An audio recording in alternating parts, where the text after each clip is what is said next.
Welcome to the University of Life. Tonight I just got back from a visit with some very good friends. We had this fascinating conversation, and in part of it, as we wound around about a dozen different really great topics, was literature. And he mentioned that he was having trouble finding the kind of books that he really enjoys reading. So I'm going to drop off this book for him, Surviving the Toughest Race on Earth. It's one of my favorites. There will be links down in the comments here. It's good writing, it's interesting, it's adventure like he likes, and nonfiction. And he lent me this one, The Rivers Ran East, which sounds, I'd read like half of a paragraph and I just wanted to leave and go home and read. I think he's probably right that somebody really should make a movie about this one. I can't wait to read more of it. But regardless of what kind of books you like to read, or whether you like to read it or not, I hope you do. It's a valuable thing. But you can't help but notice that in recent years, maybe decades, there's been quite an obsession with books like this, Harry Potter. When I say books like this, I'm talking about the supernatural. Now, I have a very strong, clear opinion about why these are so popular. I mean, you might enjoy the characters and the plot and even the writing in many instances, but there's something deeper than that as well.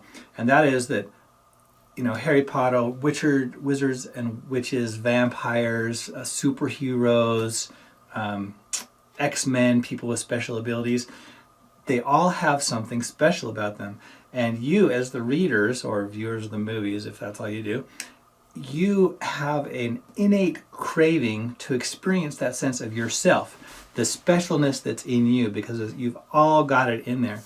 But I had a new epiphany tonight, and that is that as we talked about why people like to read this, because then you can identify with people who are special, and that helps you feel special, experience that sense of being unique and awesome, and you know, you can face horrible odds and still come out on top and be a hero. That's like a natural craving that the human soul desires to have, and it's in you. But what I realized is that if we have such a craving to get this in our diversion, in our media, then what does that say about our society? I think it suggests that you're not getting enough of that in your normal life. And if you think about it, I think that's true.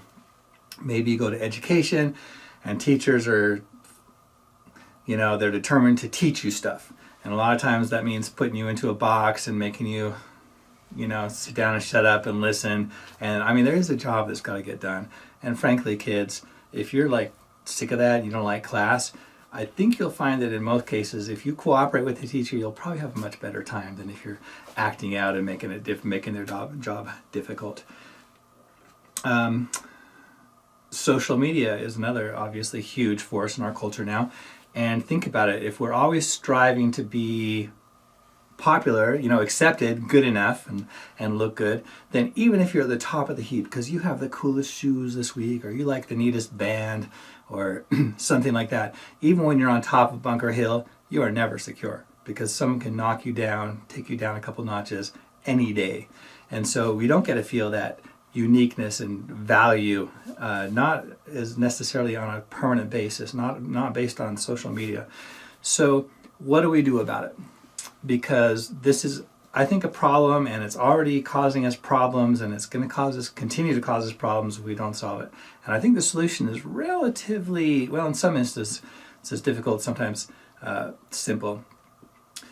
My favorite solution, of course, is to get more great teachers, more great people, adults who kind of have it figured out, who can look at the rising generation and see how great they are and make them feel that and just build that up. I've seen this happen before. It's happened to me before. I remember when I was young and like in a scout troop or something, and there were these adults who were in charge of taking us camping and teaching us knots and everything. And I didn't realize, and I thought they were great, and these were friends and people I looked up to. And I didn't realize how significant that was until I was asked to play that same role and work with like some 14, 16-year-olds. And when I was asked to do that, somebody read a statistic that at that age period in these kids' lives, that even more influential than their friends, more influential than their families, were adults like this that played leadership roles for them, that were role models, and that took time to see them and encourage them. it can really make a big difference. So at first I was dubious that I, could be that influential in their lives, but then I thought back on my own experience and I thought, oh wow, that is really true. So if you know some kids, neighbor kids, kids in school, maybe you can volunteer for some kind of program in your city, get involved and just see them for who they are, draw them out, show them they have some value. That can be really precious. And my second solution I want to offer is the fact that, when we talk about identity and that you're special, and our culture doesn't really have a very highly developed sense of what that even means. I mean, it's like, what music do you like? How do you like to dress? What subject you like in school, or do you even like school at all? What kind of friends and connections do you have? What do you like to do? And we think that's pretty much who you are. Maybe your personality, right? Are you funny? Are you smart? Are you serious? Are you hardworking? A few traits like that. But if we can help people learn what it means to be someone, to be who you are, then you can learn from yourself. You can have this intrinsic sense of value and self. And that's a really stabilizing factor through life. It's really valuable. It can give you confidence. It can make you worry less. It can help cure your social anxiety. And so I've prepared something for this, and it's an ongoing project. It's our identity course at uoflife.com/identity. And it divides who you are into 10 different layers. And it begins to explore what that means. So in conclusion, I'm just going to say, you know what, you're special. And if you enjoy reading things like that help make you feel special, that's great. And I want you to be aware of it, that that's what you're getting out of it.